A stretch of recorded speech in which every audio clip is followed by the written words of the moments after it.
KPN seperti apa? BPKN. Untuk perlindungan Kayak apa? turunin. Ya, kami terus berjuang ya, karena semakin hari semakin anarkis, semakin berlebihan buat kami. Jadi kami diteror.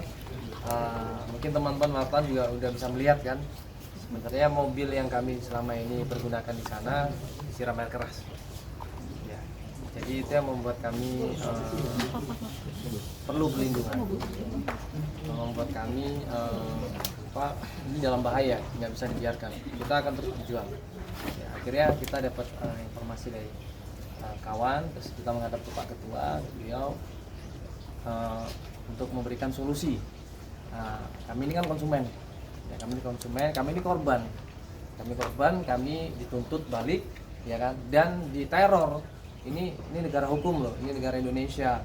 Ya, saya berharap BPKN memberikan bantuan kepada kami, dan saya berharap juga kalau misalkan bisa dibantu untuk menghadap presiden, kami akan menghadap presiden terbaru ini, mudah-mudahan bisa membantu kami. Kronologi penyiramannya sendiri kapan dan mungkin mobilnya sendiri merek apa dan Merek nggak bisa saya sebutkan, cuman pas kejadian sesudah sidang waktu itu. Ya. tanggal berapa? Kurang lebih 2 minggu yang lalu benar ya. Hampir 1 bulan saya lupa. Cuman kita tutupin karena kita tidak mau memperkeruh suasana. Kita berharap mungkin ada solusi yang bisa kita berikan lah, gitu. Solusi yang apa yang kira-kira bisa kami tempuh supaya kami tetap bisa terlindungi, tetap bisa aman. Makanya istri nggak berani ke sana lagi karena ada kasus itu. Jadi dia benar-benar nggak terdetek sama sekali gitu. Dan di sana juga ada CCTV, ya kan. Terus kita di sana juga dilindungi teman-teman juga. Tapi kenapa bisa sampai lepas gitu? Mobil kami menjadi korban. Itu kan salah satu kan bahayanya takutnya kalau nanti pas lagi manusianya jadi korban. ya. Nah, kita minta perlindungan BPKN RI. Nah, mungkin terkait mobil sendiri itu berarti terindikasi dari pihak sana memang yang menyerang, atau seperti apa, Mas? Saya nggak tahu. Saya di sana nggak pernah musuh, ya kan, Pak. Kita nggak pernah punya nggak pernah ribut sama orang lain. Kita datang ke Pontianak itu cuman masalah kasus hotel ini, ya kan. Jadi ya saya tidak tahu siapa yang melakukan itu, tapi mungkin ada kemungkinan ya Masyarakat silakan, bisa menilai. masyarakat bisa menilai, ya kan, siapa yang melakukan ini. Mas Mandala, tapi untuk pelakunya dugaannya gitu, maksudnya laki-laki, perempuan atau berapa orang gitu? Mungkin ada Penyiraman. barang Mungkin bukti iya, CCTV waktu seperti itu, penyiramannya CCTV sendiri. sudah dicek, itu kejadian nggak di rumah. Ya. Jadi kejadiannya di luar di saat kami menggunakan mobil itu. Jadi kita nggak tahu itu kejadiannya di mana, tapi pas tiba-tiba kita cek mau cuci mobil, loh kok mobilnya melepuh gitu kan.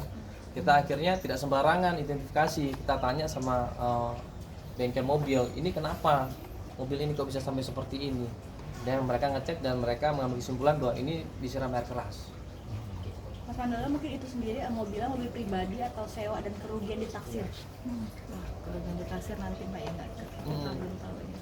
Mobil sendiri Ya, pribadi? itu mobil saudara sih sebenarnya. Nah, karena kita tidak tinggal di Pontianak, jadi ada seorang yang bantuin untuk mengantar kami di sana. Tapi kan akhirnya tidak hanya kami yang terancam, saudara kami juga terancam. Itu akhirnya mengakibatkan banyak pihak yang merasa terancam di sini.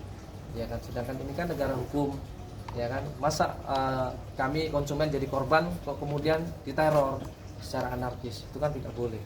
Makanya kita minta perlindungan salah satu dari BPKN, mungkin bisa memfasilitasi kami, lindungi kami, ya kan, yang mudah-mudahan masalah ini bisa diselesaikan. Nah, terkait BPKN sendiri seperti apa mungkin mau minta tepatnya? Oke, jadi pertama kita hari ini menerima pengaduan dari Mas Mandala dan istri. Yang pertama, salah satu tugas BPKN itu kan adalah menerima pengaduan dari konsumen, pelaku usaha, dan LPKSM.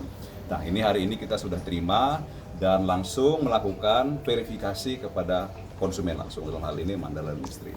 Yang kedua, catatan kami adalah terkait dengan tindakan-tindakan di luar kelaziman itu, kami beranggapan bahwa itu di luar tanggung jawab dan kewenangan kami. Tetapi sesuai dengan kewenangan yang kami miliki, yaitu mengeluarkan rekomendasi, nantinya kami mendorong juga kepada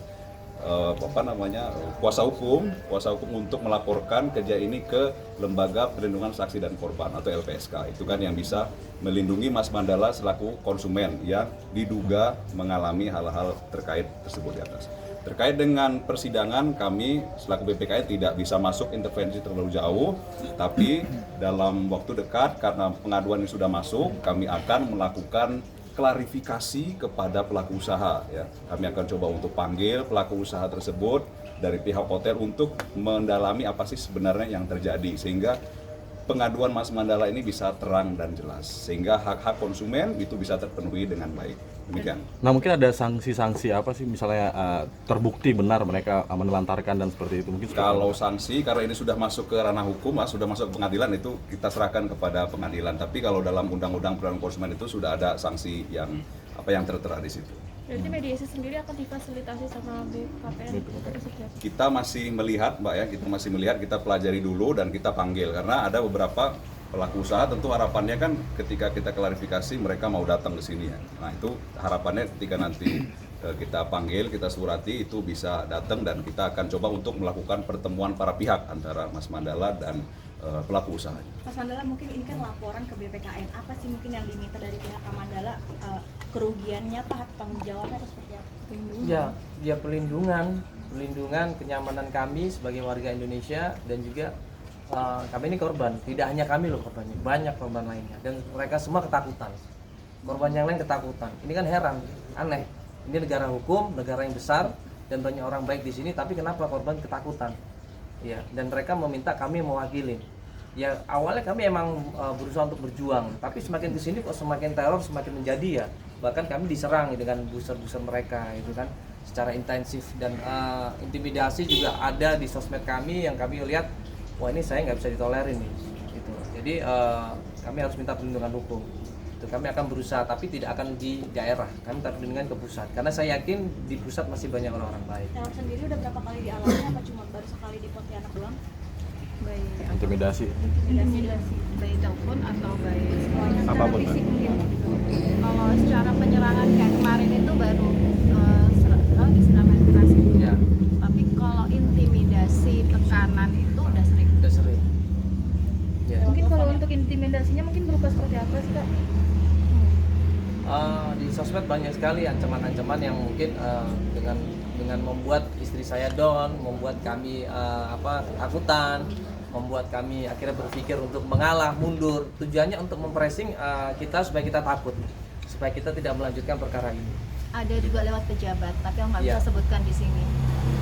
Sudah minta Tapi tadi perlindungan, sudah aku laporkan ke Bapak di BPKN. sudah minta perlindungan ke LPSK atau Belum. Oke. Ini rencana sih, insya Allah akan tadi direkomendasiin sama BPKN untuk laporan ke sana. Bukti-bukti yang dibawa apa aja kalau mungkin untuk memperkuat? Bisa di Ya, buktinya nanti kita share ya. WA. Bukti bahwa kita menjadi korban itu banyak sekali Mbak. Ya di sana itu bahwa mulai dari kita diusir ya kan, videonya ada, saksi juga ada, tas cover kami yang rusak, terus tidak ada etiket baik, ya korban yang lain juga ada. Itu semuanya jelas di situ. Bahkan kita datangkan juga saksi ahli dari perhotelan yang membicarakan bahwa SOP hotel yang baik ada seperti ini, tapi mereka tetap menyangkal dengan membenarkan. Ini yang saya aneh, ya kan? Apakah ada hotel yang melakukan hal seperti ini, berani mengusir? Nggak hanya cuma saya loh, 15 kamar diusir. Menurut BPKN bagaimana? Emang ada SOP seperti itu, makanya kita ingin datangkan dari Kemenparekraf nih, perwakilan PHRI gitu loh, untuk klarifikasi, karena selama ini mereka diam gitu. Saya pernah menyuratin tapi tidak pernah dibalas. Ya kalau menurut BPKN sendiri Pak Ya gimana? kita akan pelajari dulu ya soal ini, kan kami juga sudah pernah berkoordinasi dengan Kementerian Pariwisata dan Ekonomi Kreatif. Itu nanti kita akan lanjutkan lagi koordinasinya soal kasus Mas Mandala. Kemarin itu kita koordinasinya soal kasus yang lain ya, kasus pembatalan ponsel. Tapi yang pertama perlu kami garis bawahi adalah kami apresiasi terhadap Mas Mandala ini sudah berani speak up. Untuk kategori konsumen, kategori Mas Mandala ini adalah kategori yang konsumen bersifat kritis. Nah, itu sesuai dengan indeks keberdayaan konsumen. Kategori Mas Mandala seperti ini memperjuangkan hak-haknya selaku konsumen ini sudah termasuk kategori konsumen kritis. Nah, tentu kita mendorong bagi teman-teman konsumen yang lain yang belum mendapatkan haknya selaku konsumen itu bisa mengadukan ke BPKN, Badan Perlindungan Konsumen. Demikian. Tapi untuk sanksi sendiri akan kena pasal apa dan mungkin seperti apa? Itu kalau itu sudah ranah pengadilan, tapi kita sudah ada di dalam Undang-Undang Perlindungan Konsumen itu sanksi-sanksinya. Kita belum bisa menetapkannya. Pak, tapi baiknya respon hotel seperti apa sih Pak? Maksudnya yang bijaknya gitu untuk kasus Mas Mandala? Kalau menghadapi seperti ini ya tentu kita harus mengutamakan keamanan, kenyamanan dan keselamatan konsumen. Karena hak dasar dari konsumen itu sesuai dengan Undang-Undang Perlindungan Konsumen kan adalah keamanan, kenyamanan dan keselamatan. Artinya setiap tindakan dilakukan oleh pelaku usaha itu harus memenuhi hak-hak keamanan, kenyamanan dan keselamatan konsumen. Ada ancaman ini nggak sih Pak? Mungkin hotel Gondol itu ditutup atau mungkin denda sanksi kepada pihak hotel? Itu belum sampai ke sana, Mak. Belum sampai ke sana. Nanti masih kita pelajari dulu, kita analisa dulu bagaimana. Siap. Oke, cukup? Oke, mungkin untuk kan setelah ke BPKN nih, mungkin kemana lagi nih Mas untuk kelanjutannya rencananya? Mungkin tadi ada arahan ke Lembaga Perlindungan Saksi dan Korban. Perlindungan Saksi dan Korban gitu. Sama Ya, Kemenparekraf juga kita akan terus berjuang sampai ke DPR juga ya, komisi berapa? yang terbaru Komisi 7 ya? Komisi 7 ya, pariwisata. Ke Komisi 7 cuman mungkin lagi dibentuk ya di DPR, jadi masih proses. Kita akan terus berjuang sampai ke presiden pun kami akan terus berjuang. Karena Kalau diberi kesempatan menghadap ke Pak Prabowo juga kita akan kami siap ya, karena kami udah mulai ancaman ini kan bahaya ya kan. Mungkin ya pernah kejadian kan anggota KPK aja dibegitukan, apalagi kami yang masyarakat biasa ini ya kan, yang tidak punya jabatan dan tidak punya status apapun berani diancam seperti itu. Jadi kita minta supaya suara kami didengar dan kami berharap pemerintah mau membantu kami. Nah, mungkin terkait juga pemilik hotel yang disebut-sebut orang besar juga mungkin Bang. Mungkin seperti apa nih mungkin? Pada akhirnya kan juga diduga ini. Ya, mungkin pengacara mungkin bisa menjawab terkait pemilik hotel. Jadi mungkin saya klarifikasi dulu. Penyiraman itu adalah kaitan, tapi permasalahan utama yang kami laporkan adalah terkait dengan hak-hak klien kami selaku konsumen yang diduga dilanggar oleh pihak pelaku usaha dalam ini hotel. Mengapa demikian? Karena klien kami sebenarnya seharusnya itu check out itu di 2 malam. Namun demikian di 1 malam sudah dikeluarkan secara sepihak dan itu terjadi kerusakan di situ. Dan dari pihak hotel sendiri terkesan tidak memberikan solusi terhadap hal tersebut ya Mas Mandala ya. Betul. Sampai dengan detik ini pun tidak ada permintaan maaf yang disampaikan pihak hotel kepada klien kami. Seharusnya kan hal yang pertama, terlepas itu daripada benar atau salah, harusnya mereka itu kan hospitality ya, harusnya mengedepankan prinsip kenyamanan dan keamanan. Itu yang pertama. Terus yang kedua tadi pertanyaannya apa saya lupa. Ini Bang yang terduga ada orang besar lah yang pemilik hotel tersebut. Orang besar memang sudah ada informasi yang beredar juga bahwa pemilik daripada Hotel Golden Tulip Pontianak itu adalah orang besar. Dan informasinya yang bersangkutan sedang berproses hukum saat ini, seperti itu. Bang, mungkin ini proses hukum yang saya lapor ini sampai mana nih Bang, update-nya Bang? Kalau sampai saat ini proses persidangan itu sudah hampir kesimpulan, jadi sudah tidak terlalu lama lagi akan ada putusan terkait dengan gugatan tersebut. Gitu. Bang, dari laporan dari piaksanya ke... Oh ya, jadi dalam proses persidangan itu mereka juga ini agak lucu nih. Mereka itu pelaku usaha bergerak di bidang hospitality malah gugat balik, ya kan? Harusnya kan mereka mencari jalan yang terbaik untuk hal ini gitu kan. Malah mereka gugat balik klien kami itu berapa Mas? 10 miliar. 9 juta. 10 miliar ya sekian lah. Seperti itu.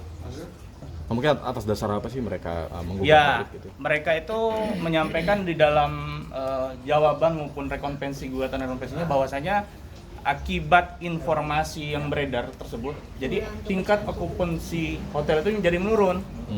Gitu. Harusnya kan ketika itu ada informasi itu mereka harus meluruskan, ya kan, mengklarifikasi, tapi tidak dilakukan sama mereka, gitu loh. Malah menggugat balik kita gitu. Seperti itu. Mungkin dari Mas BPKN mendengar hal ini mungkin terkait gugatan balik, apakah memang selayaknya juga hotel melakukan seperti itu, mungkin seperti apa Mas? Jadi dalam prinsip di Undang-Undang Perlindungan Konsumen ya, sebenarnya tujuan dari Undang-Undang Perlindungan Konsumen itu adalah menciptakan iklim yang kondusif ya. Jadi sebenarnya kita tuh tidak berpihak ya, maksudnya tidak melakukan politik belah bambu, yang satu diinjak, yang satu naik, enggak, tapi untuk menciptakan titik equilibrium. Jadi artinya kepentingan konsumen, hak konsumen terpenuhi, tapi marwah pelaku usaha juga harus terpenuhi. Tapi dengan melihat kejadian-kejadian seperti ini kan tentu kita perlu pelajari lagi lebih mendalam ya. Tentu setelah ini kita akan pelajari, kita akan panggil klarifikasi kenapa sih kok sebenarnya bisa melakukan gugat balik atau rekonvensi. Pak, ini untuk mempertegas saja, kalau nanti kasusnya sudah sedang naik gitu di pengadilan, berarti BPKN sifatnya mensupport bukti ya dan perlindungan. Seperti apa, Pak? Kita tentu kalau misalnya ada panggilan untuk melakukan memberikan keterangan ya tentu kita siap, tapi kalau misalnya kita bersifat aktif, kita tidak bisa bersifat aktif, tapi kita akan coba untuk klarifikasi, intinya yang jelas klarifikasi kepada pelaku usaha. Oke? Mungkin Mas Mandala ini Bang minta doanya ke masyarakat juga untuk dukung kasus ini juga. Kita butuh doa masyarakat.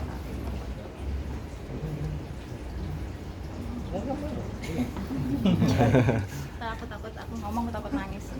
Ya Mas Gunung. Iya. Jadi saya minta sama masyarakat minta doa dan dukungannya. Kami ini masyarakat biasa yang mewakili korban yang lain, yang berusaha untuk berani bersuara.